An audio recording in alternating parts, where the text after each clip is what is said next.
बोली श्री लक्ष्मी नारायण भगवान की। श्री भाष्यकार भगवान श्री रामानुजाचार्य स्वामी जी महाराज की। विश्ववन जगदाचार्य श्री त्रिदंडी स्वामी जी महाराज की। हरि ओम। शांति शांति शांति। श्रीमन नारायण लक्ष्मी नारायण श्रीमन नारायण लक्ष्मी नारायण श्रीमन नारायण नारायण नारायण श्रीमन नारायण नारायण नारायण श्रीमन नारायण भवतारायण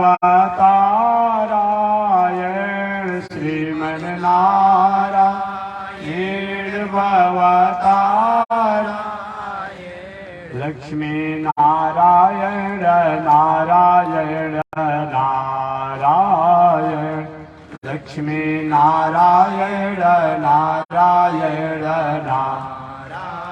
आग लगी आकाश में बरसन लगे अंगार हो। आग लगी आकाश में बरसन लगे अंगार। संत नहीं होते जग में तो जल मरता संसार हो। संत नहीं होते जग में तो जल मरता संसार। श्रीमन नारायण नारायण नारायण श्रीमन नारायण नारायण नारायण लक्ष्मी नारायण नारायण नारायण लक्ष्मी नारायण नारायण नारायण। कनी देखी रघुनाथ जी हमारी ओरिया। कनी देखी रघुनाथ जी हमारी ओरिया। कनी ताकी रघुनाथ जी हमारी ओरिया। कनी ताकी रघुनाथ जी हमारी ओरिया। बगसर में आके रवा तरका के मरनी। बगसर में आके रवा तरका के मरनी। गौतम नारी अहिल्या के तरनी। गौतम नारी अहिल्या के तन देखी रघुनाथ जी हमारी ओरिया। तन देखी रघुनाथ जी हमारी ओरिया। तन ताकी रघुनाथ जी हमारी ओरिया। तन ताकी रघुनाथ जी हमारी ओरिया। श्रीमन नारायण नारायण नारायण श्रीमन नारायण नारायण नारायण लक्ष्मी नारायण नारायण नारायण लक्ष्मी नारायण नारायण नारायण। बोली श्री लक्ष्मी नारायण भगवान की।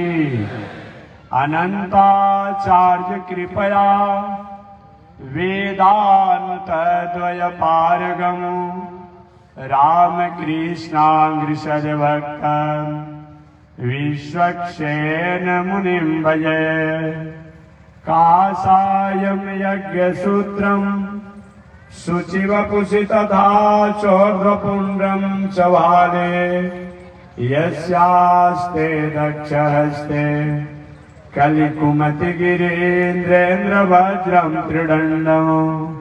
संसाराग्नि प्रशन्त्यै मृतजलममलं दारुपात्रं पवित्रम्।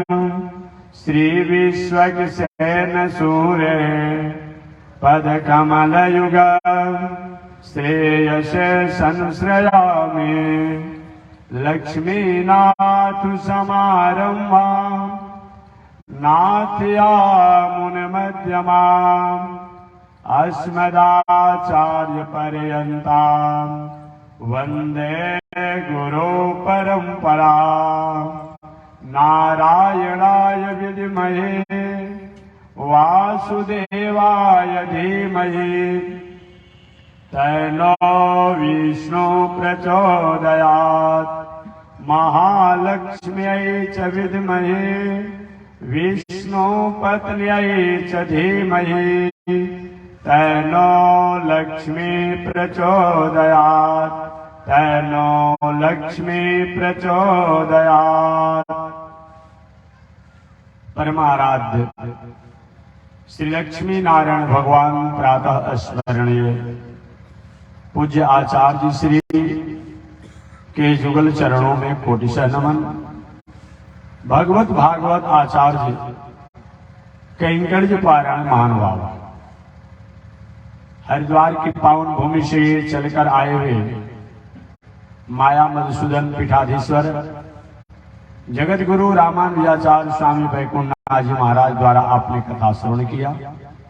उनसे पहले दिल्ली की पावन भूमि से चलकर आए हुए श्री लक्ष्मी नारायण मंदिर पीठाधीश्वर जगत गुरु रामानुजाचार्य स्वामी गोपाल कृष्ण जी महाराज द्वारा आपने कथा श्रवण किया।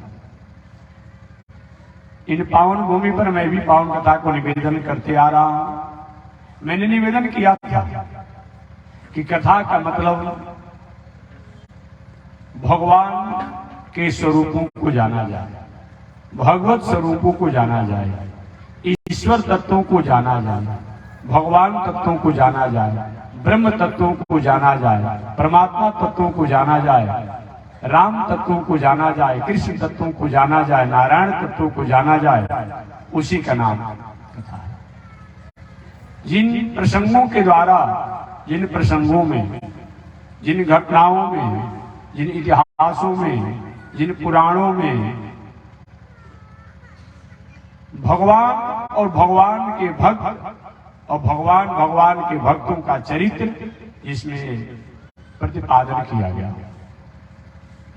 यहाँ पर प्रश्न होता है कि कथा का मतलब जो भगवान होता है, ऐसे हमेशा मैं निवेदन भी करता हूं। यजुर्वेद के माध्यमी शाखा के 40वां अध्याय के अनुसार हम ब्रह्म, ख का अर्थ ब्रह्म होता है। इसी वाक्यों को एक समय गुरुकुल में ऋषिवर अपने शिष्यों को पढ़ा रहे थे। खम ब्रह्म, ये कहां का वाक्य है? यजुर्वेद के माध्यमी शाखा के 40वां अध्याय के अनुसार खम ब्रह्म, ख का अर्थ ब्रह्म होता है। एक कुशाग्र बुद्धि का नटखट स्वभाव का विद्यार्थी था, कुशाग्र बुद्धि का था, पढ़ने लिखने में तेज था। खड़ा हो गया, गुरुदेव पढ़ा रहे थे खम ब्रह्म, और खड़ा होकर पूछ दिया गुरुदेव से, गुरु जी आपने ख का अर्थ ब्रह्म बता दिया, परमात्मा बता दिया, एक क का अर्थ आपने बताया नहीं, क का अर्थ क्या होता है? गुरुदेव ने कहा, वत्स जदेव खम तदेव कम। मैंने ख का अर्थ यजुर्वेद की माध्यमी शाखा के 40वें अध्याय के अनुसार मैंने ब्रह्म बताया, ईश्वर बताया, परमात्मा बताया, भगवान बताया, नारायण बताया, राम बताया, कृष्ण बताया। जदेव खम तदेव कम, माने ख का अर्थ अगर ब्रह्म होता है तो क का अर्थ भी ब्रह्म होता है। तो कथा का मतलब क्या हुआ? ब्रह्म, परमात्मा, ईश्वर, भगवान, नारायण, राम, कृष्ण, वामन, नरसिंह, हरि, एक क का मतलब होता है। अथा का मतलब क्या होता है? स्थाप्यते, लाति, गृह्णाति, ददाति इति कथा। जिनको सुनने के बाद, जिन प्रसंगों को सुन करके हमारे दिल, दिमाग, मन, बुद्धि, चित्त में ब्रह्म की, परमात्मा की, राम की, कृष्ण की, नारायण की, हरि की स्थापना हो जाए, उनको हम जान लें, उनको हम समझ लें, उनकी स्थिति तक पहुंचने के लिए हम इच्छुक हो जाए, मन में जिज्ञासा हो जाए, तो सही माने में हमने कथा को जाना है। अगला प्रश्न होता है कि तो ब्रह्म होते तो ब्रह्म कितने प्रकार के हैं, भगवान कितने प्रकार के हैं।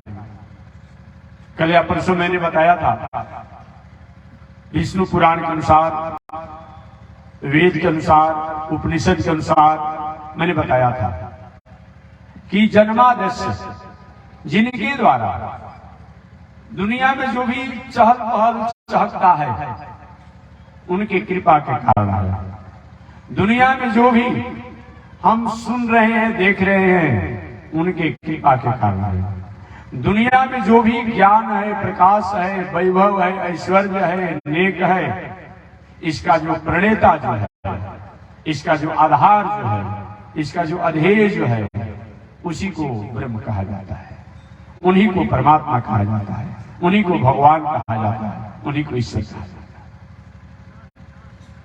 अनेक रूप रूपाय विष्णवे प्रविष्णु।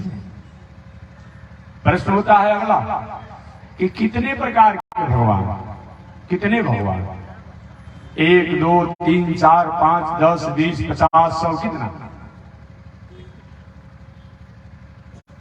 अनंत परमात्मा के अवतार है।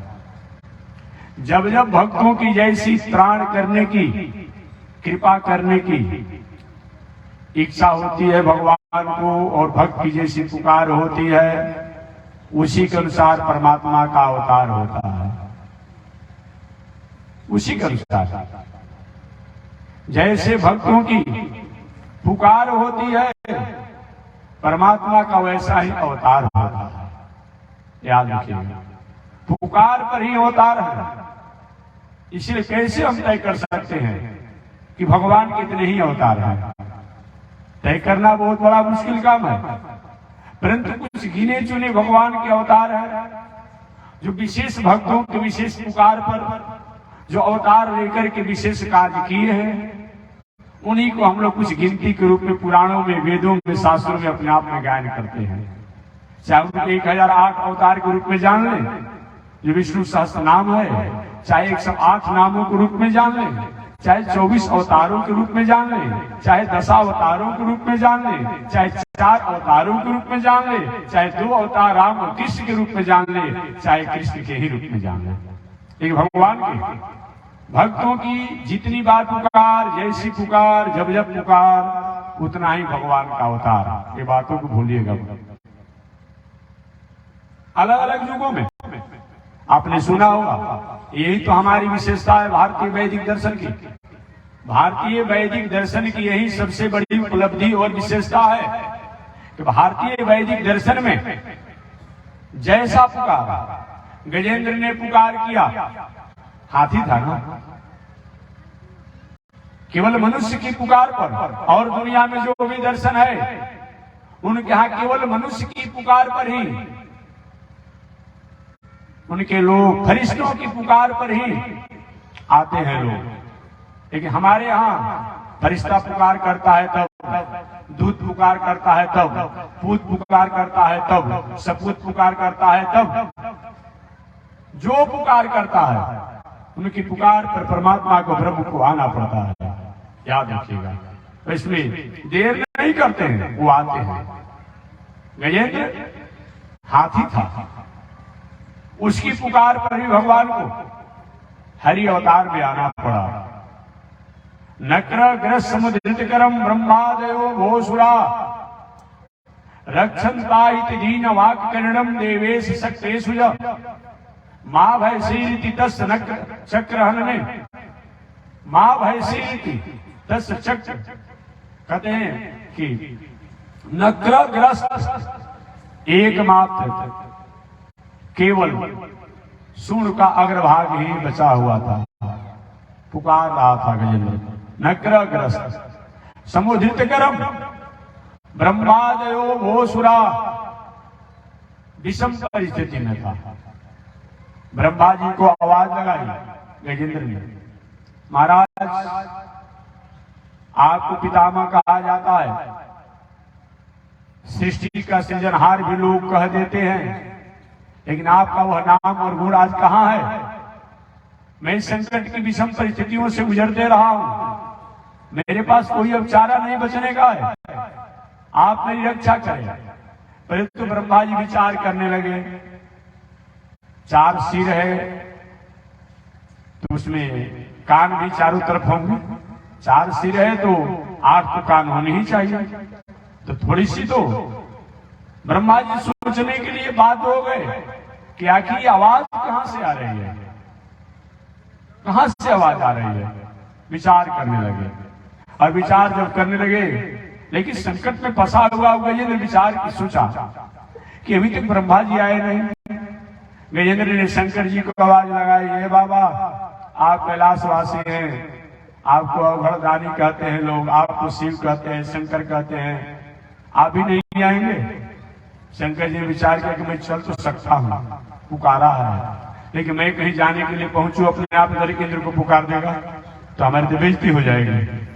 बाबा नहीं कुछ बोले। बारी बारी से गजेंद्र ने सभी देवताओं को पुकारा, कोई नहीं आया, कोई नहीं आया। अंत में यही हुआ कि उसे विचार किया कि तो कोई नहीं आ रहा है, तब अनादि, इसलिए तो मैं कहता हूं कि निराकार का मतलब ये नहीं होता है कि अपने आप में कुछ आकार ही नहीं है। निराकार का मतलब निर्गत आकार जस निराकार। नीर शब्द को र को विसर्ग हो जाता है, कल भी मैंने बताया था, जो संधि विच्छेद आदि व्याकरण ग्रामर पढ़े होंगे, तो र को कभी कभी विसर्ग हो जाता है, तो निराकार, तो नीर आकार, तो नी आकार, निराकार, निर्गत आकार जस निराकार, जिसके द्वारा सभी आकार निकला हुआ है, जो आकार के लिए कहीं अपने आप में मोहताज नहीं है कि हमारा आकार कोई हो जाता, किसी आकार को कोई मान लेता। जिस आकार में कोई पुकारता है भक्त, उसी आकार में हो जाते हैं, निर्गत आकार। दूसरा निराकार का मतलब क्या होता है, जो अनेक रूपों में होने के बाद भी, अनेक आकारों में होने के बाद भी दिव्य आकारों से संपन्न है और समान आकारों से अलग है। आपने सुना होगा, स्तुति भी आप लोग करते होंगे, कोई भी चाहे रामावतार हो, कृष्णावतार हो, वामनावतार हो, नरसिंहावतार हो, परंतु जब अवतार भगवान लेते हैं तो 4 भुजा वाले होते हैं। बाद में भले जैसी भक्तों की इच्छा होती है वैसे हो जाते हैं, 4 भुजा वाले। भय प्रगट कृपाल, भय प्रगट गोपाल कहते हैं हम लोग अपने आप में। भय प्रगट अपने आप में, चाहे गोपाल की बात करें, कृपालु की बात करें, या बामन भगवान की बात करें, भगवान चतुर्भुज रूप होते हैं। अब पुनः भक्तों की इच्छा को देकर के उसके अनुसार अपना रूप बदल देते हैं। और उस 4 भुजाओं में शंख, चक्र, गदा, पद्म, न जाने आज कुछ लोगों को शास्त्र के प्रति और शास्त्र की अक्षुण परंपरा को, प्राचीन परंपरा से जो धरोहर के रूप में जो मनीषी महापुरुष हुए, आचार्य हुए, उनसे कितना उनको अपने आप में कहीं द्वेष है, ईर्ष्या है, समझ में नहीं आ पाती है। अब उन लोग, कितने लोग को तो शंख चक्र से अपने आप में एलर्जी हो गया है, कहते कि नहीं नहीं, अपने आप में भगवान जो है शंख चक्र नहीं, धनुष बाण। अरे हम तो धनुष बाण को ही मानते हैं, हम तो शंख चक्र को ही मानते हैं, गदा पद्म को हम मानते हैं भाई, हम तो बंसी को ही मानते हैं भाई। लेकिन आपको बुद्धि कहां से न जाने क्यों ऐसा आप ऐसे विसंगतियों में फंस करके, और इतनी आपकी भावना ग्रसित और कलुषित हो चुकी है और संकुचित हो चुकी है, ये तो परमात्मा ही निर्णय करेंगे और दूसरे के बस की बात नहीं है। कहीं भी तमद्भुतम बालक अम्बुज क्षणम चतुर्भुजम संघ गदारुधायुधम, ये हमारा शब्द है। हम कहते हैं जब परमात्मा प्रकट होते हैं तम अद्भुतम बालक अम्बुज क्षणम, वो अद्भुत रूप में प्रकट होते हैं जी, अद्भुत हैं।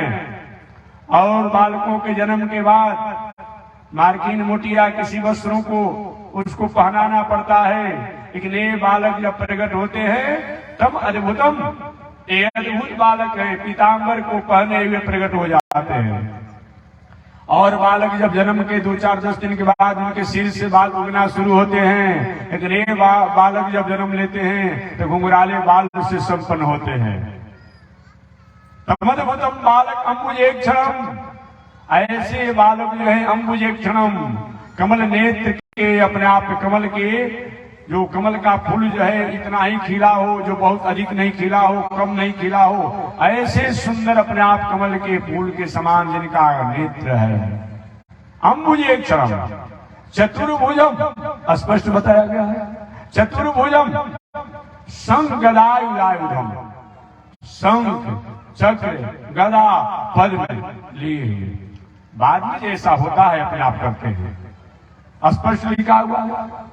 इतना ही नहीं, जब हम रोज ध्यान करते हैं संध्या वंदन में, संध्या वंदन में ध्यान करते हैं तो क्या करते हैं जी? देह सदा स्मृति मंडल मध्यवर्ती नारायण सरसिजासन सन्निविष्ट केरवान मकर कुंडलवान किरीटी हारी हिरणमय बपुर धृत शंख चक्र। अब कहां मैं प्रमाण दूं? अब फिर भी लोग मानने को तैयार नहीं है। उनकी भावना कहीं संकुचित इतनी हो चुकी है, आग्रह कहें कि दुराग्रह कहें कि सत्याग्रह कहें, उनको समझ में नहीं आ पाता है।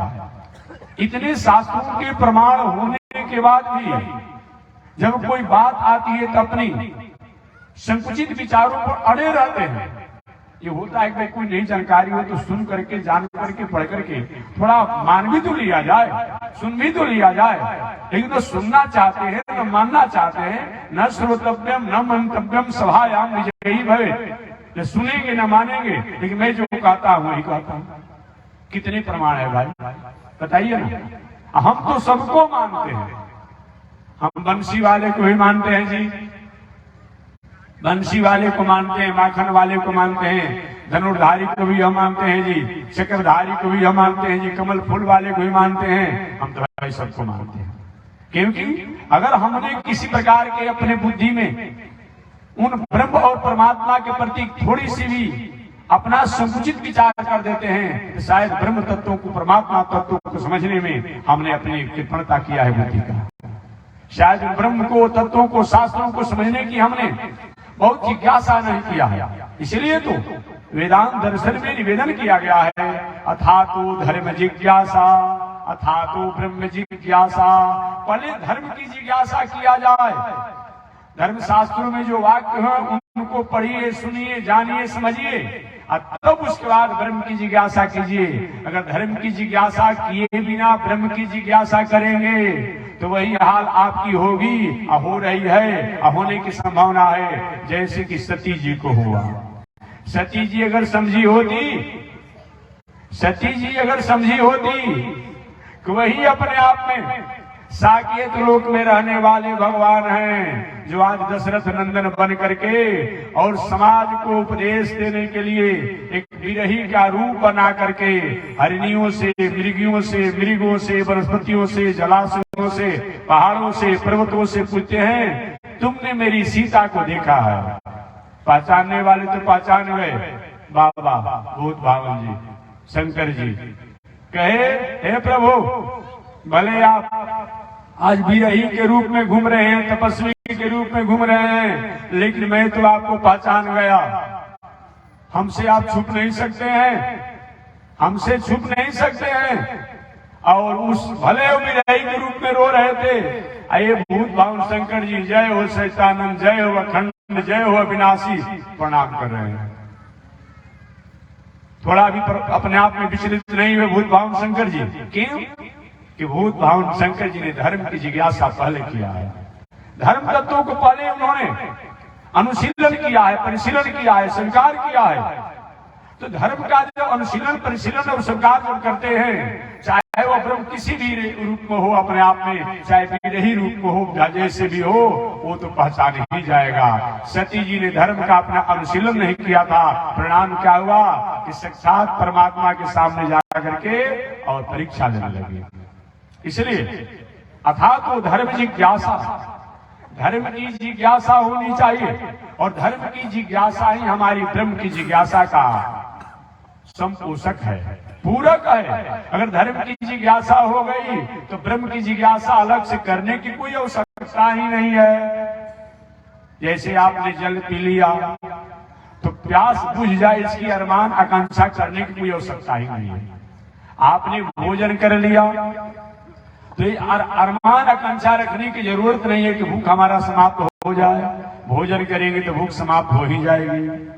कहीं रोग हुआ हो और दवा का अनुपालन कर रहे हैं, डॉक्टर से सलाह लेकर के दवा खा रहे हैं, सेवन कर रहे हैं, तो एक कामना नहीं भी करेंगे तो रोग ठीक ही हो जाएगा। इसीलिए धर्म की जिज्ञासा होनी चाहिए। तो भगवान के अनंत अवतार है। अनंत अवतारों में भगवान ने 24 अवतार लेकर के जगत का कल्याण किया।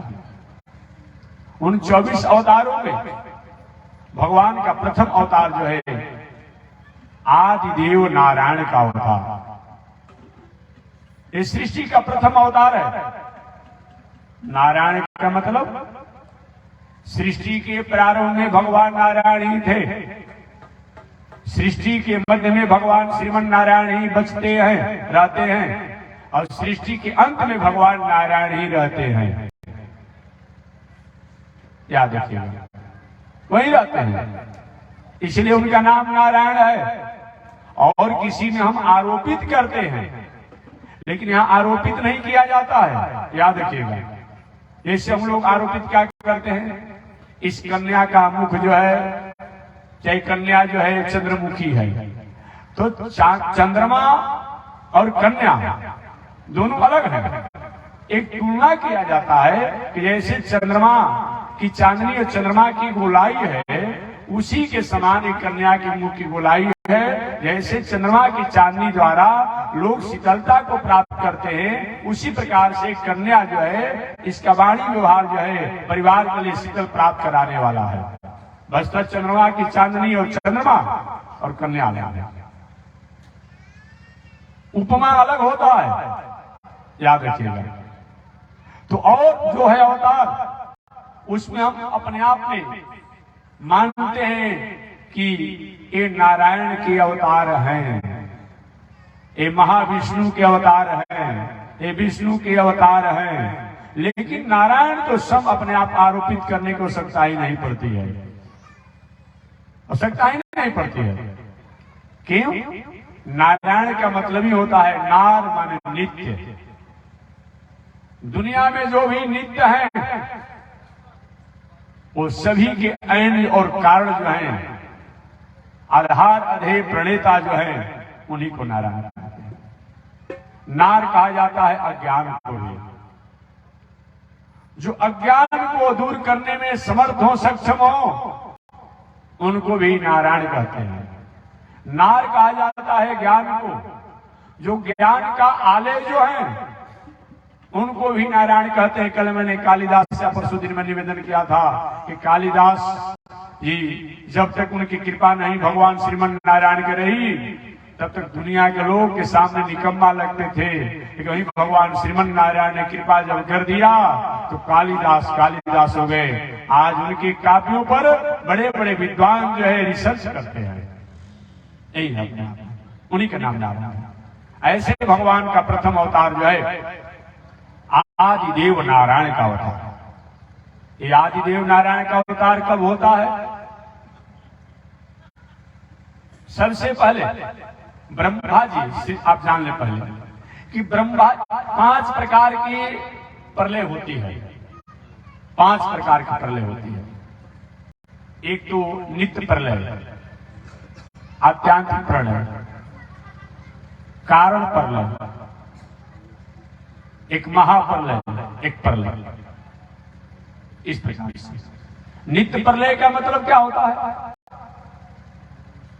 संसार में रोज जो कुछ न कुछ परिवर्तन होते रहते हैं। परिवर्तन माने प्रलय माने बदलना, परिवर्तन जो बदलते रहते हैं वो भी परिवर्तन है। अभी जो है 1 घंटा के बाद वो नजारा नहीं रहेगा, बदल गया तो अपना आप इसको प्रलय माना गया। नित्य प्रलय है, नित्य प्रलय। हर मिनट, हर सेकेंड, हर क्षण सृष्टि, प्रकृति, समाज, समष्टि, प्राणी के परिवर्तन को ही नित्य प्रलय से जाना जाता है। एक कारण प्रलय, कारण माने क्या होता है? जैसे कोई व्यक्ति को पहाड़ा पर लगाया गया खेत की रखवाली के लिए, और व्यक्ति या तो कहीं किसी से वार्तालाप करने में भूल गया, या तो सो गया, कहीं घूमने निकल गया और आया सांड वैसा पूरे खेत को चौपट कर दिया। तो कहीं वही तुम्हारे कारण हमारा खेत अपना बर्बाद हो गया, तुमको रखवाली पर रखा गया था और तुमने ऐसा नहीं किया, इसलिए हो गया। एक कारण प्रलय है। तो कारण प्रलय का मतलब क्या होता है? ब्रह्मा जी के सोने पर, जब निद्रा में हो जाते हैं ब्रह्मा जी, निद्रा में होने पर जो प्रलय होता है उसको कारण प्रलय कहा जाता है। एक आत्यांतिक प्रलय भी होता है। इस प्रलय में कुछ लोग रहते हैं, कुछ लोग नहीं रहते हैं। एक महोदय जी ने हमसे पूछा था कि महात्मा जी, प्रलय में तो कोई बचता नहीं है। मैंने कहा नहीं, ऐसे कौन आपने पढ़ लिया, कहां से पढ़ लिया? प्रलय में सबका समापन नहीं होता है, याद रखिएगा। प्रलय में सबका समापन नहीं होता है, किसी की सत्ता रहती है, क्योंकि प्रलय में वो जो चिरंजीवी लोग जो हैं वो लोग रहते हैं। प्रलय में वो चिरंजीवी लोग रहते हैं। जो 7 चिरंजीवी हैं, मार्कंडेय जी को भी बना दिया गया है। अश्वत्थामा, बलि, व्यास इत्यादि कहते हैं। और 8वां नंबर में क्या कहते हैं? मार्कंडेय च शब्द का प्रयोग किया गया है। मैंने 7 चिरंजीवी लोग तो हैं, लेकिन च मैंने और मार्कंडेय जी को 8वां में जोड़ दिया गया है। अभी तय नहीं हो पाया। भगवान की भक्ति का परिणाम है, भगवान की शरणागति का ये फल है, श्रीमन नारायण की प्रपत्ति का ये फल है कि मार्कंडेय जी का आयु तो मात्र 12 वर्ष का ही था। 12 वर्ष के समय को जान करके इनके पिता, प्रपितामह, बाबा सब लोग दुखी थे कि बच्चा अपना 12 वर्ष युवावस्था भी नहीं संभाल पाएगा और मृत्यु को प्राप्त होगा। सब लोग अलग अलग लोगों, दैवज्ञों से जानना चाहे महाराज क्या किया जाए। अपनी अपनी विचारधारा के अनुसार सब लोगों ने बताया। बहुत बावन शंकर जी की भी आराधना लोगों ने किया। बहुत बावन शंकर जी ने कहा, देखो भैया, मैं जिसका भजन यजन करता हूं उनको तुम जानो ना, दुनिया में कालों के काल और अपने आप में मृत्युंजय के महामृत्युंजय है, अपने आप को स्वीकार करो। कालों के महाकाल है, मृत्युंजय के भी महामृत्युंजय हैं। आपने पढ़ा होगा, उग्रम वीरम महाविष्णु ज्वलंतम सर्वतोमुखम नृसिंहम भीष्णम भद्रम मृत्यु मृत्युम नमाम्यहम्। काल के भी काल हैं, प्रलय के भी प्रलय हैं, मृत्युंजय के भी मृत्युंजय हैं। ऐसे भगवान अपने उन्हीं नारायण को तुम यजन करो। मार्कंडेय जी ने वही नारायण का यजन किया। बहुत बावन शंकर जी के मंदिर में बैठ करके समय अपने आप में आया, और समय जब आया अपने आप में 12 वर्ष का, अचानक यमराज अपना अधिकारियों के साथ आ गए।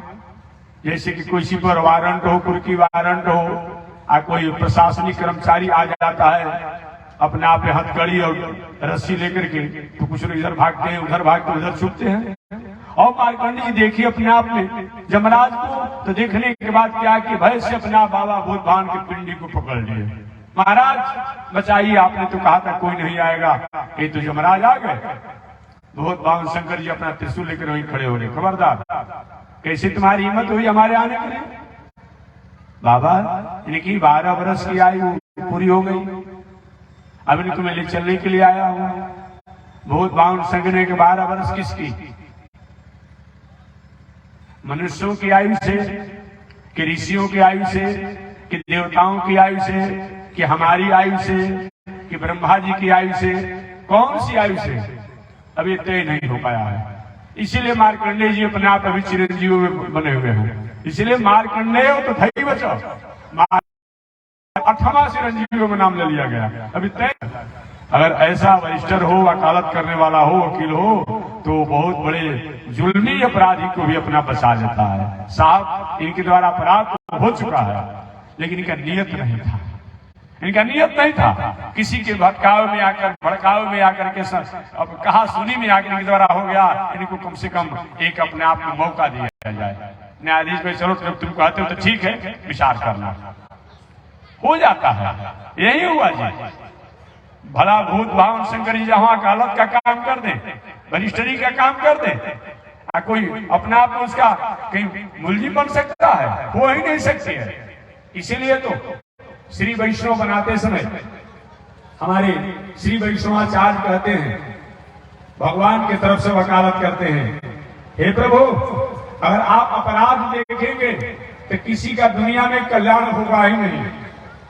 अगर आप अपराध देखेंगे संसार के प्राणियों का तो किसी का उद्धार होगा ही नहीं।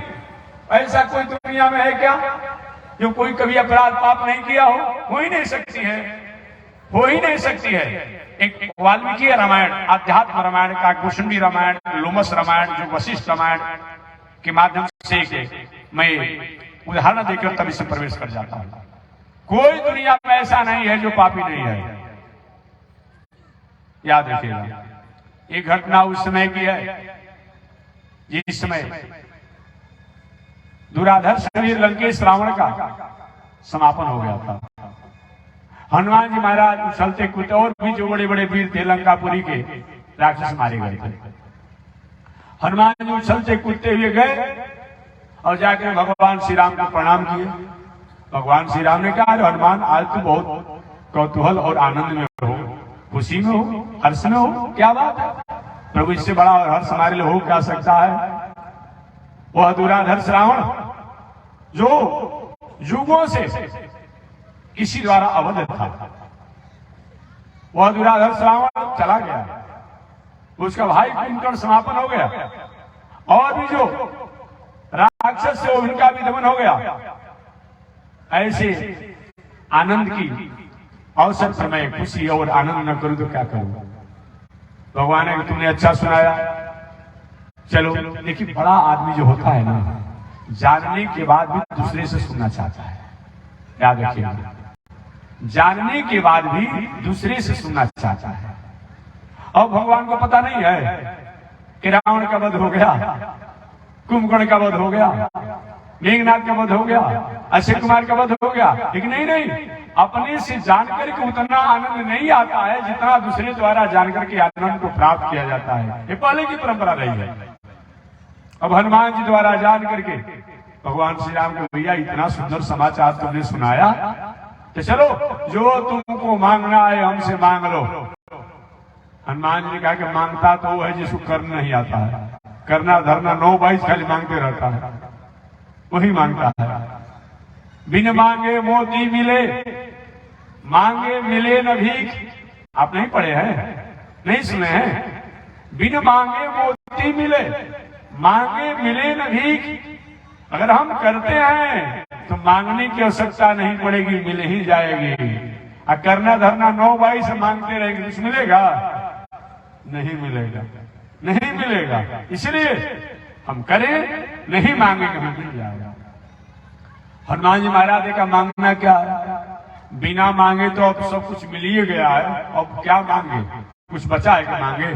अष्ट सिद्धि नवनिधि की दाता, आयसबर दीन ही जानकी माता। प्रभु अभी आप मांगने की बात कहते हैं, जानकी माता नहीं तो सब कुछ दे दिया है, अब बचा क्या है? अष्ट सिद्धि, अरिमा गरिमा इत्यादि जो है अपने आप में विशिष्ट वशिष्ठ इत्यादि अष्टसिद्धियां कहलाती है।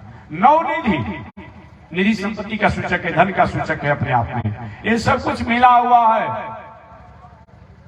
भगवान नहीं भैया मिला तो है, लेकिन कुछ मांग लो, मेरी प्रसन्नता हो जाएगी, मैं भी प्रसन्न हो जाऊंगा, मांग लो। तो हनुमान जी महाराज ने कहा, मांगने किससे प्रसन्न आप होते हैं? प्रभु ते ही वरदान दे दीजिए ना कि मैं प्रथम बार लंकापुरी में गया था, उन राक्षसियों की कदाचार को, अनिति को मैं बर्दाश्त नहीं कर पाया। आज भी मेरा रोमा खड़ा हो जाता है। मैं प्रथम बार जो गया था अशोक वाटिका में, तो जगत जननी जगदम्बा सीता माता को राक्षसियों द्वारा अनेक प्रकार से प्रताड़ित किया जा रहा था, वाणी द्वारा, वचन द्वारा, अपने आप में व्यवहारिक रूप में उसको मैं भूल नहीं सकता हूं। और मैं यही मांगता हूं कि जिन राक्षसियों ने जगत जननी सीता माता को उस समय अशोक वाटिका में बहुत प्रकार से कष्ट दिया था, उनका चित्रवध होना चाहिए, चित्रवध होना चाहिए। कुछ लोग कहते हैं कि महाराज भला अपने आप में ब्राह्मण को संत को अनुशासन, अरे ब्राह्मण संत कहीं कुपथ पर जाएगा, कुमार्ग पर जाएगा, कुसंग पर जाएगा, तो अनुशासन किस पर किया जाएगा, किस पर किया जाएगा? नहीं नहीं, अनुशासन तो होना ही चाहिए अपने आप में। हनुमान जी महाराज ने कहा किन राक्षसियों का अपने आप में पर अनुशासन होना चाहिए, और कारण सीता जी के से द्वेष किया, ईर्ष्या किया और एक प्रति विरोधाभास रखा, बहुत उनको सताया। भगवान श्री राम ने कहा एक वस्तु बेटा जाओ मैं वरदान देता हूं, लेकिन जिनके साथ हुआ है उनसे थोड़ा सा उनसे भी वरदान मांगो, आज्ञा ले। हनुमान जी महाराज के वाह, अब भगवान जब कह दिए तो अब सीता जी थोड़ी नहीं कहेंगे, ऐसा होगा क्या? अब चलते कूदते हुए चले गए अशोक वाटिका में। उसमें सीता माता थी, यही भले रावण का वध हो गया था, लेकिन अशोक वाटिका में थी। चले गए हनुमान जी महाराज, प्रणाम की, प्रणाम करने के बाद सारी समाचार को सुना दिया। दुराधर्ष रावण का समापन हो गया, मेघनाथ का समापन हो गया, कुंभकर्ण का समापन हो गया, अक्षय कुमार का समापन हो गया, माता जी बड़े बड़े दुराधर्ष और राक्षस सबका उन्मूलन समापन हो गया। सीता माता प्रसन्न हो गई। अब प्रसन्न होने के बाद बेटा ये सुखद समाचार तुमने सुनाया है, अतः इसके बदला में तुम्हें जो मांगना है सो मांग लो। हनुमान जी महाराज ने कहा माता जी मांगने के लिए तो मैं नहीं आया था, लेकिन आप जब कह रहे हो तो मैं यही मांगना चाहता हूं कि जिन राक्षसियों द्वारा आपको कष्ट दिया गया था, तड़पाया गया था, डरवाया गया था, धमकाया गया था, कष्ट दिया गया था, इनका चित्रवध होना चाहिए। चित्रवध का मतलब क्या होता है? माने कष्ट दे करके, और उसको आज की भाषा में भी हमारी सरकारों द्वारा जो व्यवस्था की जाती, कभी कोई बहुत बड़ा अपराधी होता है, देश को, राष्ट्र को, समाज को, परिवार को कहीं बहुत बड़ा नुकसान पहुंचाया है, तो उसका चित्रवध आज भी प्रशासनिक विभाग करती है, नाखून निकाल लेती है, कहीं बाल को नोचने लगती है, कहीं और कोई भोजन कुछ ऐसा टीका देकर, बने अनेक प्रकार से कुछ बातों को कहवाने के लिए आज भी होता है। कहीं अपने आप में अचानक किसी कांटे को चुहा देगी, ये सब है। ऐसे अपराधियों के साथ इस शास्त्रों में ऐसा अपने आप में भी आज्ञा दिया गया है, क्योंकि वो व्यक्ति फिर मनुष्य नहीं रह गया है, वो प्राणी नहीं रह गया है, वो तो अनुशासन और धर्म का ही अधिकारी हो गया है। चित्रवध होना चाहिए। सीता माता ने कहा मैं तो सोचा कि हनुमान तुम कुछ और मांगोगे, और तुम राक्षसियों के चित्रवध की बात करते हो। इन राक्षसियों ने तुम्हारा क्या बिगाड़ा है? इन राक्षसियों के चित्रवध की बात तुम क्यों करते हो? हनुमान जी महाराज ने कहा इसलिए कि राक्षसियों ने आपको बहुत कष्ट दिया है, इनका चित्रवध होना चाहिए। सीता माता ने कहा हनुमान अगर चित्रवध की बात करते हो तो चित्रवध तो तुम्हारी होनी चाहिए। लीजिए ना, कोई न्यायाधीश से अपने आप में और वकील साहब से मिलजुल कर गया हो कि चलो आज अपने आप में बेले हो जाएगा, अतिरिक्त न्यायाधीश जी क्या करें सेल में बंद कर दे, कैसी अजीब सी बात हो जाएगी, अजीब सी बात हो जाएगी। वही हुआ यहाँ तो हनुमान जी गए थे कि चलो जो भगवान कह दिए तब क्या होगा, अपने आप भगवान श्री राम कह दिए हैं। सीता माता ने कहा कि चित्रवध की बात करते हो हनुमान, तो चित्रवध तो तुम्हारी होनी चाहिए, राक्षसियों का चित्रवध नहीं होनी चाहिए। हनुमान जी ने कहा कि मैं कौन सा अपराध किया हूं कि मेरा चित्रवध होना चाहिए? सीता माता ने कहा राक्षसियों ने कौन सा अपराध किया है कि इनका चित्रवध होना चाहिए?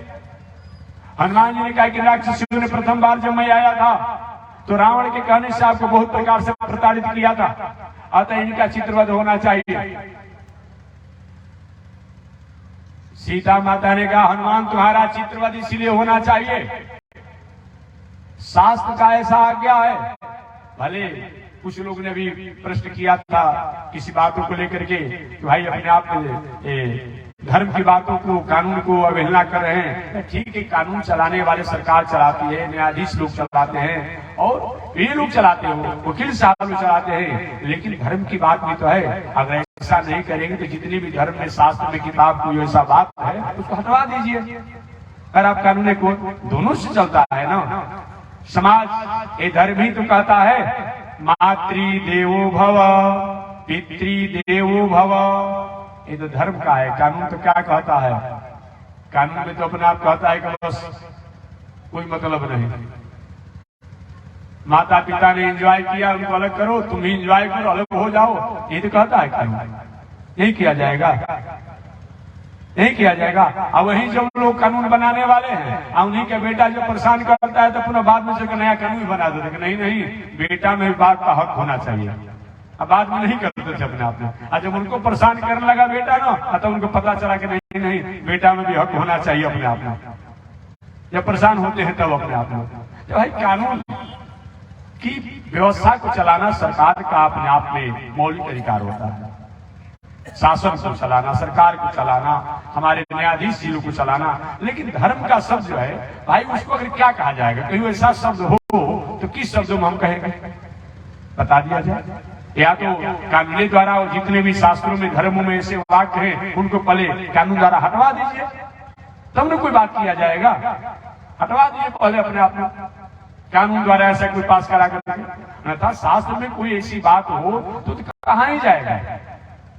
इसलिए सीता माता ने कहा, हनुमान चित्रवध तो तुम्हारा होना चाहिए, तड़पा तड़पा करके तुम्हें मारना चाहिए। हनुमान ने कहा हमको क्यों करना चाहिए? सीता माता ने इसीलिए कि शास्त्र की ऐसी मर्यादा है, सामाजिक नीति है, धार्मिक नीति है, परिपाटी है कि कोई भी बाल ब्रह्मचारी, नैष्ठिक ब्रह्मचारी युवक किसी युवती के साथ एकांत में अकेले वास करता है, बस उसके पास रहता है, जाता है, वार्तालाप करता है, तो व्यक्ति वध के दंड का अधिकारी है। मैं भी भगवान श्री राम की पत्नी, तुम नैष्ठिक ब्रह्मचारी, और मेरे पास आया प्रथम बार, मेरे पास प्रथम बार आया, उस न्याय से तुम्हारे साथ ऐसा होना चाहिए। अब तो हनुमान जी महाराज कांपने लगे। नहीं नहीं, मेरा चित्रवध नहीं होना चाहिए। सीता माता ने क्यों नहीं होना चाहिए? क्योंकि मैं अगर अपने इच्छा से आया होता, अपने स्वेच्छा से मैं आया होता, अपने स्वेच्छा से मैं वार्तालाप किया होता, तब तो मेरा चित्रवध होना चाहता था। लेकिन मैं अपने स्वामी भगवान श्री राम की आज्ञा से मैं आया हूं, अतः मेरा चित्रवध नहीं होना चाहिए, मेरा चित्रवध नहीं होना चाहिए। जैसे मान लीजिए कोई अफसर हो और उनका नौकर हो, तो भाई भोजन के लिए सेवा करने के सब जाना ही पड़ेगा, एक ऐसे। लेकिन आज तो दुर्भाग्य हमेशा में कहना पड़ता है, आज जो संत महात्मा इत्यादि भेष के रूप में रहने वाले हैं, और वही उनका एक अपने आप क्या है, उनका एक परिचय हो गया है, प्रतिष्ठा का परिचय हो गया है। उसी को मानता है कि बहुत हमारा प्रतिष्ठा अपने आप में। लेकिन याद रखिएगा, कोई भी ब्रह्मचारी हो, संत हो, महात्मा हो, ज्ञानी कहलाने वाला हो, चाहे वो कथा व्यासी क्यों न हो, चाहे संत हो, पीठाधीश्वर, कोई भी ऐसा संत महात्मा भेष में हो, और कहीं किसी नायिका के साथ एकांत में अकेले में हंसी मजाक, हास्य प्रयास, वार्तालाप, बोलचाल बहुत देर तक करता हो अकारण, शास्त्रीय बात हो तो ठीक है, एक अकारण करता हो तो शास्त्र से वह इसी दफा का अधिकारी है। जो बातों को सीता माता ने हनुमान जी से कहा, आज क्या हो रहा है वो बात अलग की है, लेकिन यही सी दफा का अधिकारी है, बासिल से जाना जाए। अब हनुमान जी महाराज कांपने लगे। नहीं माता जी, मेरे पर वह चित्रवध होना चाहता था, लेकिन मैं अपने अनुसार आकर आपसे वार्तालाप किया तब करता तब, लेकिन मैं तो अपने स्वामी राम की आज्ञा से मैं आपके पास आया था। तो सीता माता ने कहा कि हनुमान, जब तुम अपने स्वामी राम की आज्ञा के अनुसार मेरे पास आए हो तो धर्म कानून तुम्हारे पर लागू नहीं होगा। ये राक्षसियां अपने स्वामी रावण की आज्ञा से अगर मेरे पास आ करके मुझको कष्ट दिया, इनका चित्रवध क्यों होना चाहिए, क्यों होना चाहिए? जैसे कोई प्रशासनिक आला अधिकारी हो, प्रदेश का शासकीय व्यवस्था उसके अधिकार में हो, और वो कहीं ऑर्डर देता है किसी पुलिस को कि इस तरह से कंट्रोल करो अपना आप, जैसे अपना आप किसी को डांट करके फटकार करके 2-4 डंडा लगा करके दो तो उस पर अपना आला अधिकारी उसका हिसाब समझेंगे, वो पुलिस कर्मचारी नहीं समझेगा, उसको आदेश हुआ है। अगर अपने से अगर कहीं किसी को मारने लगता है तब तो उसको अपने आप में नोटिस पर हो जाती है, समन हो जाता है अपने आप में कि क्यों आपने किया, किससे पूछकर किया, किससे आदेश से किया, वही बात बताया गया। तो हनुमान जी महाराज ने कहा कि मैं अपने इच्छा से अगर आया होता तब तो मेरा चित्रवध होना चाहता था, लेकिन मैं भगवान श्री राम की आज्ञा से आया और तो मेरा चित्रवध नहीं होना चाहिए। तो सीता माता ने भी उसी बात को दोहरा दिया कि जब तुम अपने स्वामी की आज्ञा से आए तो तुम्हारा चित्रवध नहीं होना चाहिए। ये राक्षसियां अपने स्वामी रावण की आज्ञा से अगर हमको कष्ट दिया तो इनका चित्रवध क्यों होनी चाहिए। अभी तक दुनिया में लोग यही जानते थे कि राम जी बहुत बड़े दयालु हैं। आज तक किसी पर दया किए हैं? हम राम जी के भक्त हैं, जान लीजिएगा, ऐसी बात नहीं है, हम भी राम जी के भक्त हैं। लेकिन राम जी आज तक किसी पर दया किए हैं? राम जी अपने बाप के हुए कि हमारे आप को हो जाएंगे? बताइए ना। राम राम कहीं राम कहीं, राम राम कहीं राम, राव गए सुधा कहते रह गए बेटा मैंने पहले जो वचन कहा है उसको तुम पूरा करो। मैंने पहले जो तुमको राज तिलक के बाद कहा है उसको तुम पूरा करो। बाद में अपनी विमाता सौतेली माता कैकेयी के वचनों को पूरा करना। कहते रह गए, सुमन जी से कहवाए भी कि सुमन जी नहीं मानेंगे मेरे राम तो कम से कम 2-4 दिन जंगल में घुमा करके रथ पर बैठा करके लेकर के आ जाइए। माने अपने भाई का हुए कि हमारा आपका हो जाएंगे राम जी। अपने पत्नी का हुए, सारे संत महात्मा ऋषि आकाशवाणी द्वारा हुआ कि सीता जी में किसी प्रकार का दोष नहीं है, सीता जी के मर्यादा में किसी प्रकार का दोष नहीं है। लेकिन एक अयोध्या के रहने वाला एक अपने आप प्रजा के अपने आप में उंगली उठाने पर क्या हुआ, सीता जी को निष्कासित कर दिया गया, निष्कासित कर दिया गया। कथा आप नहीं जानते हैं। अपने भाई का हुए, जिन लक्ष्मण जी के लिए लंकापुरी में अपने आप लंकापुरी में जय हो अवध कवन मुँह लाई, नारी हे दुपी बंधु गवाई। वो लक्ष्मण जी द्वारा अयोध्या आने के बाद वाल्मीकि रामायण के उत्तरकांड में आप पढ़ेंगे थोड़ी सी गलती हो गई। गलती क्या हो गई भाई? सेवक कभी कभी अपने आप में क्या होना चाहिए क्या नहीं होना चाहिए थोड़ा सा असमंजस में हो जाता है। भगवान श्री राम ने आज्ञा दिया था लक्ष्मण जी, लक्ष्मण जब तक से मैं बुलाऊंगा नहीं तुम्हें भी नहीं आना है, किसी को लेकर के भी नहीं आना है, किसी का संवाद भी नहीं लाना है। ठीक है महाराज। संयोग से उस समय भगवान श्री राम और जमराज की वार्तालाप हो रही थी। जमराज ने सशर्त वार्तालाप प्रस्ताव रखा था, सशर्त कि हमारी आपकी वार्तालाप के बीच तीसरा कोई व्यक्ति को बिना पूछे नहीं आना चाहिए, अगर आ जाएगा तो उसको आपको प्राण वध करना पड़ेगा। भगवान श्री राम के ठीक है। जमराज और भगवान श्री राम की वार्तालाप हो ही रही थी, उसी समय दुर्वासा बाबा आ गए अयोध्या के राज दरबार में और लक्ष्मण जी पहारा दे रहे थे कि लक्ष्मण जल्दी राम से सूचना दे दो कि दुर्वासा ऋषि आए, नहीं कहोगे तो पूरे सूर्यवंशियों को विनाश कर दूंगा, रघुवंशियों को विनाश कर दूंगा। लक्ष्मण जी असमंजस में होगा, क्या करें? नहीं जाते हैं, पूरे सूर्यवंशी अपने आप में रघुवंशी समाप्त हो जाएंगे। आज जाएंगे तो हमारे पर ही दंड होगा ना, मेरे से कम परिवार तो बच जाएगा। उस समय वही लक्ष्मण जब गए, भगवान श्री राम, लक्ष्मण तुमने अपराध किया है, मेरी अवज्ञा क्या है, जाओ तुम मुंह दिखाने लायक नहीं हो, जाओ गुप्तार घाट में समाप्त हो जाओ। वही अंत में लक्ष्मण जी गुप्तार घाट में जाकर समाप्त हो गए। अपने भाई के हुए, अपने पत्नी के हुए, हमारा आपका हो जाएंगे, अपने बाप के हुए।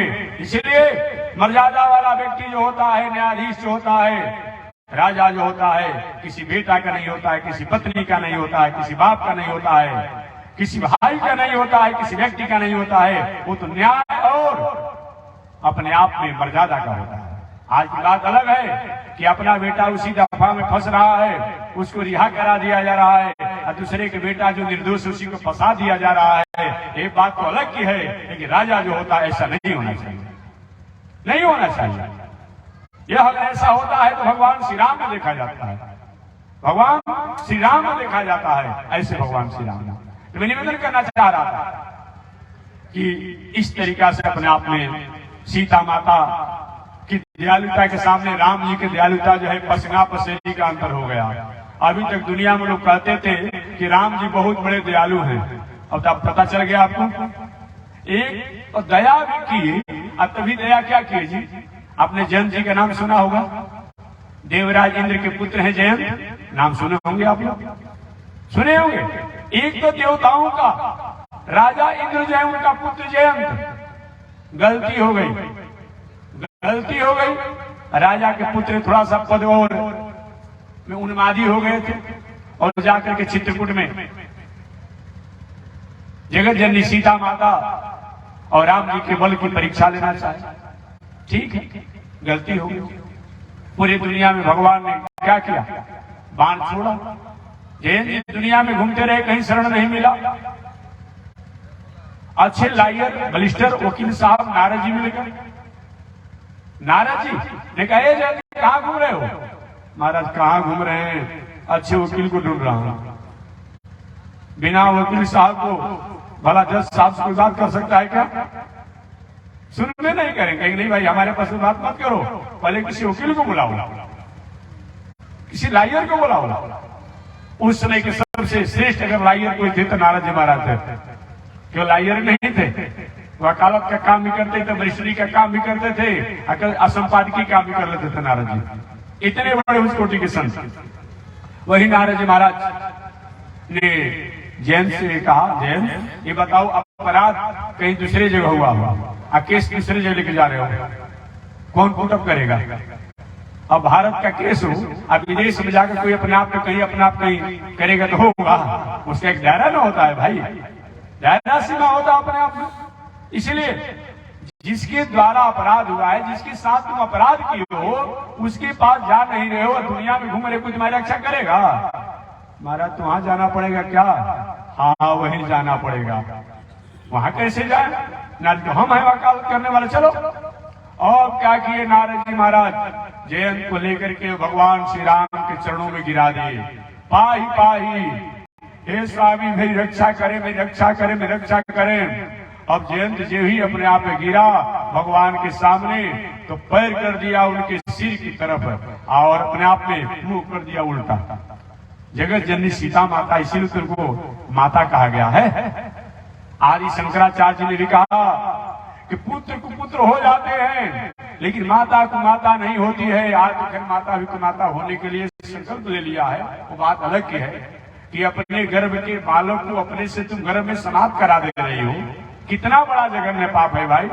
इसलिए एक बात और मैं माताओं से निवेदन करना चाहूंगा, ऐसा जो अपराध तुम्हारे द्वारा हो रहा है, कहा तो अगर अपने आप में बेटा की कामना है, पुत्र की कामना है, कहीं बेटी हो गई तो गर्भे में उसको समाप्त करा दिया जा रहा है। ऐसा अगर करने पर याद रखो, भले इस दुनिया में इस समय, लेकिन तुम्हें 7 जन्म तक अपने आप में, अगले जन्म में अपने आप में कोई संतान का मुख नहीं देखोगी।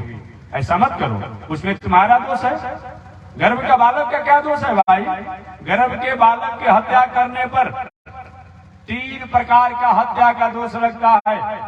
एक तो गर्भ के बालक जो होता है ब्रह्म स्वरूप होता है, बालक हो बालिका हो जो भी अपने आप को ब्रह्म स्वरूप होता है, उसका तुमने हत्या किया। एक अपने कुल गोत्र की हत्या किया, और तीसरा अपने जीव की हत्या किया। 3 गो हत्या होता है। अतः आप संयमित रहे, चाहे लड़का हो या लड़की हो, जो हो गया अब 3 महीना 4 महीना का 5 महीना का ऐसा होता है, बहुत गलत होता है। जानते हैं कैसे होता है? कभी आपने कुटी मशीन देखा है? चारा मशीन जो कुटी काटने वाला होता है, वही अपने आप में उसी प्रकार के मशीनों द्वारा उस गर्भ के बालक को टुकड़ा टुकड़ा काटा जाता है, बालक गर्भ का छटपटाते रहता है। ऐसा बताओ, और बाहर पुनः दवा द्वारा बाहर निकाला जाता है। कितना बड़ा अपराध होता है भाई। इसलिए ऐसा होता होगा तो अपने आप इसे विचार करना चाहिए। नहीं नहीं, इसमें तुमको संयम रहना चाहिए। गर्भ का बालक ने क्या बिगाड़ा है ये बताया गया है। तो मैं निवेदन करना चाह रहा था कि इस तरीका से शास्त्रों में वह समझिए, जगत जननी सीता माता इतनी बड़ी कृपालु हैं, अपने आप में दयालु हैं कि मत पूछिए। अपराध किया है जयंत ने, अपराध जयंत ने किया है।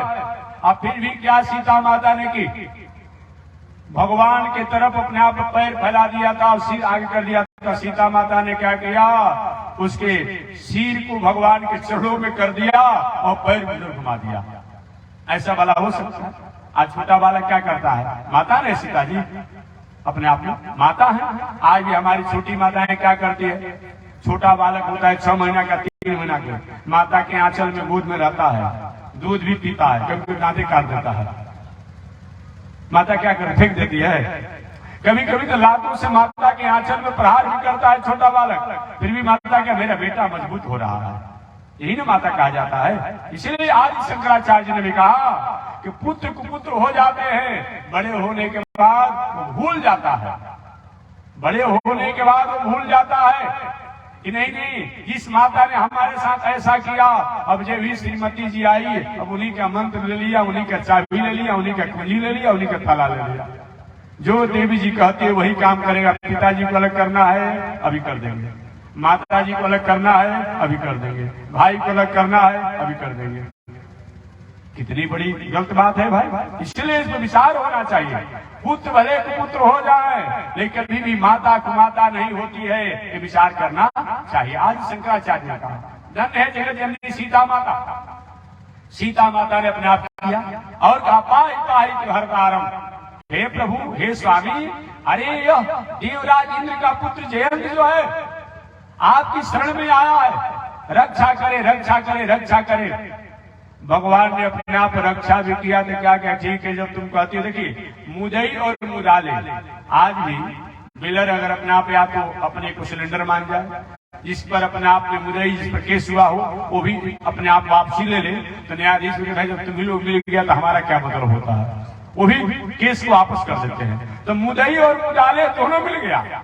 सीता जी कहती जो हो गया सो हो गया महाराज, जब छोड़ दीजिए। और जो अपराध किया वो भी कहता हमारे द्वारा अपराध हो गया।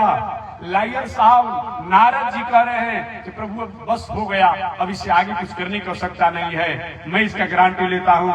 लेकिन फिर भगवान ने क्या किया, कौन सी दया किया, इतना करने के बाद भी उस जयंत के एक आंख को फोड़ दिया, एक आंख को फोड़ दिया। जो आज भी जो भी कौवा जाति के जो होते हैं, ये कहीं आंखों से दोनों आंखों की काम चला लेते हैं। कभी कौवा को पकड़ कर देख लीजिएगा ना, अपने आप में एक ही आंखों से दोनों आंखों काम चला लेता है, इधर से उधर नचा करके अपने आप में। देखिए कोई पकड़ करके तब पता चलेगा अपने आप में। समझिए अपने आप में क्या किए भगवान, किस पर कृपा किए जी। बाप पर कृपा नहीं किए, पत्नी पर कृपा नहीं किए, भाई पर कृपा नहीं किए, एक अपने आप देवराज पुत्र गलती थोड़ी सी हो गई, उस पर कौन सा किए। इसलिए अभी तक दुनिया के लोग मानते थे कि बहुत बड़े राम जी दयालु हैं, लेकिन सीता जी के दयालुता के सामने राम जी की दयालुता जो है पसंगा पसेरी का अंतर हो गया, इस तरह बताया गया है। वही सीता माता ने कहा कि पापा नाम बा सुहा नाम बा न कश्चित अपराधी। इसी बात को हमें बताना था, इसी प्रसंगों के लिए इतना हमें कथा सुनाना पड़ा। सीता माता ने कहा कि हे प्रभु, आप जो कहते हैं अपने आप में, ये हनुमान जी जो चित्रवध की बात कहते हैं, तो पापा नाम बा सुहा नाम बा न कश्चित अपराधी। कौन ऐसे दुनिया में है व्यक्ति जो उसके द्वारा कभी पाप नहीं हुआ है, अपराध नहीं हुआ है। पाप और अपराध का फल ही तो है कि दुनिया में हम जन्म लिए हुए हैं। ये जन्म लेने का मतलब होता है कि कोई न कोई हमारे द्वारा चुप हुआ है और तब हम जन्म लिए हैं। इसीलिए बताया गया है ऐसे भगवान कृपा करने वाले हैं। नहीं तो हम अपने कर्मों द्वारा परमात्मा को प्राप्त करना चाहें, परमात्मा को समझना चाहें, परमात्मा को मानना चाहें, परमात्मा को स्वीकार करना चाहें, तो हमारे पास वैसे कर्म नहीं है। लेकिन परमात्मा अपने नेक धर्मों के कारण, अपनी कृपालुता के कारण ही परमात्मा हमारे आप उपकार कर देते हैं। वही नारायण है, वही नारायण है, आदिदेव नारायण का अवतार। आदिदेव नारायण भगवान जो है सृष्टि के प्रारंभ में अपने आप में क्या करते हैं, ये दुनिया को पलित पोषित और आनंदित करते हैं, मध्य काल में वही रहते हैं और अंत में वही बचते हैं। वह आदिदेव नारायण जब ब्रह्मा जी ने बताया ना कि 5 प्रकार का प्रलय जो होता है, उन 5 प्रकार के प्रलय में एक नित्य प्रलय, एक आत्यांतिक प्रलय, एक कारण प्रलय, एक प्रलय, एक महाप्रलय होता है। तो प्रलय में क्या होता है, प्रलय में अपने आप में प्रकृति का लगभग समापन की तरफ रहता है। और महाप्रलय में देवी देवता ऋषि चिरंजीवी कोई नहीं बचता है। एकमात्र ओम दिव्यो देव एको नारायण न ब्रह्मा नेषाण। एकमात्र दिव्य देव वही नारायण बचते हैं, न ब्रह्मा नेषाण। न ब्रह्मा बचते हैं, न ईशान कुंड के मालिक बचते हैं, कोई नहीं बचता है। वो महाप्रलय है। उसी महाप्रलय को रामचरितमानस में मानस काव्य कहते हैं कि हे दुनिया क्या भागे लोग, कहाँ तुम भटका हुआ है, किसकी तुम यजन कर रहा है, क्या तुम्हारी बुद्धि कहाँ खोई हुई है। लव निमेष परिमाण जुग वर्ष कोटि शत चंड भजसिन रे मन राम को कालु जासु को दंड। हे संसार में भटके हुए लोग, कहाँ तुम भटक रहे हो। लव निमेष परिमाण जुग, दुनिया में जितना जिसको वरदान प्राप्त करना है प्राप्त कर ले, शक्ति संत प्राप्त करना हो प्राप्त कर ले, लेकिन लव निमेष परिमाण जुगा वर्ष कोटि सत्संग। जो किसी को लव से, किसी को निमेष को, किसी को प्रणाम से, किसी को वर्ष से, ऐसा कोई द्वारा जो समाप्त करने वाले हैं, उनको जानने के बाद भी तुम कहाँ भटक रहा है। भजसिन रे मन राम को, ये मन उन राम को क्यों नहीं भरता है। जो काल जास को दंड, जो काल को भी, जमराज को भी अपने आप में दंड देने में सक्षम है, जो कालों के काल है, महाकालों के महाकाल है, उनको क्यों नहीं तू भजन करता है।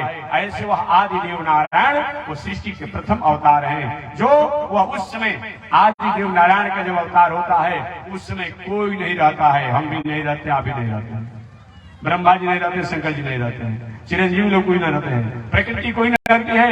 एकमात्र वह नारायण रहते हैं, आदि देव नारायण ही रहते हैं। और जल में अपना निवास प्रवास बना करके बहुत दिनों तक वो जल में पड़े रहते हैं। वो भगवान आदि देव का नारायण अवतार है। तो शेष चर्चा अगले दिन में करूंगा, समय के अंतराल में। आज इसी के साथ में वाणी को विराम दे रहा हूँ कि आदि देव नारायण के बाद आगे भगवान कौन सा अवतार हुआ, क्या किए, शेष चर्चा अगले दिन।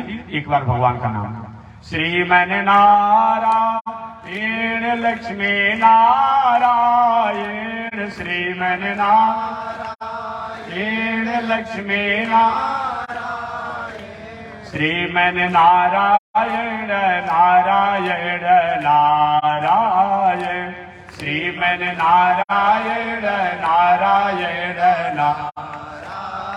बोलिए श्री लक्ष्मी नारायण भगवान की, श्री भास्कर भगवान रामानुजाचार्य स्वामी महाराज की। हरि ओम। शांति शांति शांति।